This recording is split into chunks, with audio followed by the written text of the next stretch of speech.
আগের ভিডিওতে আমি দেখিয়েছিলাম যে আমাদের বাড়িতে নৌকো বানানোর চল শুরু হয়েছে। আর আজকে দেখুন এখানে রয়েছে আমাদের বাড়ির প্রত্যেকটা নৌকো। আর কার নৌকো কেমন হয়েছে সেটা অবশ্যই আমাকে কমেন্ট করে জানাবেন।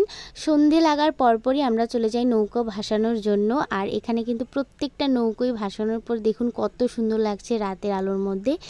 ধারণা করা হয় যে এই নৌকো করেই মা লক্ষ্মী আমাদের ঘরে আসবে। আর এই তো একের পর একটা নৌকো সুন্দর করে ভাসিয়ে দেওয়া হচ্ছে জলের মধ্যে। আর এই বড় নৌকোটা ভাসাতে গিয়ে হয়েছে আরেক কাণ্ড। আসলে এটা অনেক ভারী হয়ে যাওয়ায় এটা ডুবে যাচ্ছিল।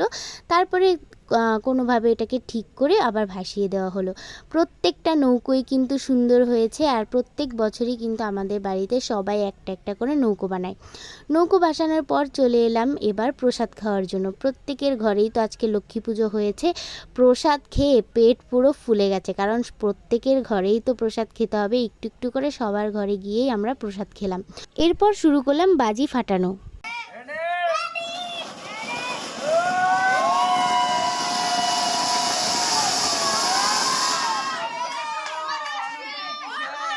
আজকে সারা রাত ধরে আমরা বাজি ফাটাবো, অনেক মজা করব। লক্ষ্মী পুজোর সারা রাতই তো বললাম যে আমরা বাজি ফাটাই। আর বাজি ফাটাতে কিন্তু আমাদের সকলের ভীষণ ভীষণ ভীষণ ভালো লাগে। আর প্রত্যেকেই কিন্তু অনেকগুলো করে বাজি ফাটিয়েছে।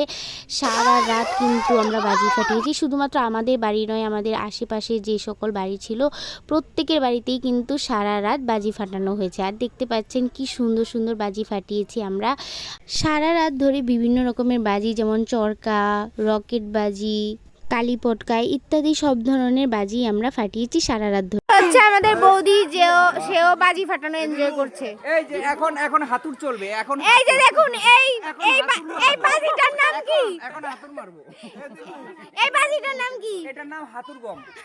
এটা আগে আমরা খুব ফুটাইতাম, এখন ওই বিলুপ্ত প্রায়। তো এটা বিলুপ্তের পথে। তারপর আমরা ধরে রেখেছি আগের দিনের ঐতিহ্য। আমাদের বাড়িতে হাতুর গম না ফুটাইলে মনে তো হয় না যে আমরা গম ফুটাই। ঠিক আছে, রেডি হইতেছে আরেকটা হাতুর গম রেডি হইতেছে। আপনারা বকবিন্দুরা আপনারা লাইন দিয়ে সিরিয়াল দিয়ে বসে। এখন এই যে আলো দিতে যায় আর অন্ধকার। এখন আমরা আপনাদেরকে দেখাচ্ছি কিভাবে হাতুর গমের প্রসেসিংটা হয়। প্রথমে এর মধ্যে ঢুকানো হচ্ছে বারুদ, আর যেগুলো আমরা মেসের কাঠি থেকে একটি একটি করে ছুটিয়েছি। অনেক পরিশ্রমের ফলে এটা কিন্তু সনাতন পদ্ধতির একটা বাজি, যেটা আমাদের প্রতি বছর লক্ষ্মী পূজায় ফুটানো হয়। এটা ঐতিহ্যবাহী গম। এটা আমাদের ঐতিহ্যবাহী গম। হ্যাঁ, এটা প্রাচীন আমল থেকে। এটা আমরা যখন ফুটাইতাম পুলিশ আমাদের কাছ থেকে নিয়ে যায়। তখন থানা থেকে আমরা উদ্ধার করে নিয়ে আসতাম আবার। এখন আমরা এটা পুলিশ সাথে করে ফুটাই। এখন পুলিশ আমরা এটা এই হচ্ছে পুলিশ। আগে যখন দাদারা এই বোমটা ফুটাইতো তখন নাকি তাদেরকে পুলিশে ধরে নিয়ে যেত, এখন তাই আমরা পুলিশ সহ এই বোম ফুটাই। এটা কিন্তু সরাসরি আমরা পুলিশের সাথে অনেক একটু দেখা এটা তৈরি করা ওইখানে বাড়ি। এই দেখুন এটার যে আওয়াজ হয় ভাই, আমাদের অনেক বীর পুরুষ যাচ্ছে এটা ফাটানোর জন্য। এই যে পিছনে বারুদ আছে। রেডি।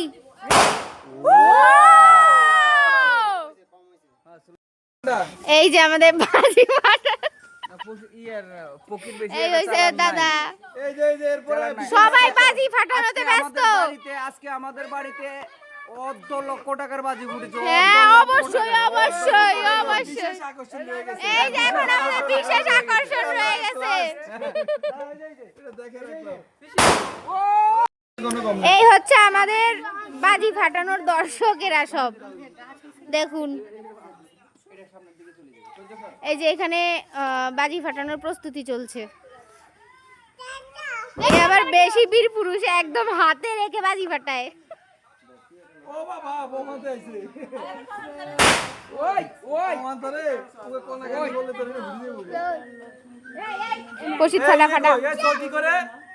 দূরে আজকে রাতে কোনো থামাথামি হবে না, শুধু বোম ফুটবে চারিদিকে। ও লক্ষ্মী পুজোর দিন রাতে কিন্তু আমরা চিড়িমুড়ি খেয়ে থাকি। আর এই হচ্ছে আমাদের বাড়ির ছোট্ট একটি লক্ষ্মী পুজোর ব্লগ। আশা করি আপনাদের ভালো লেগেছে। টাটা।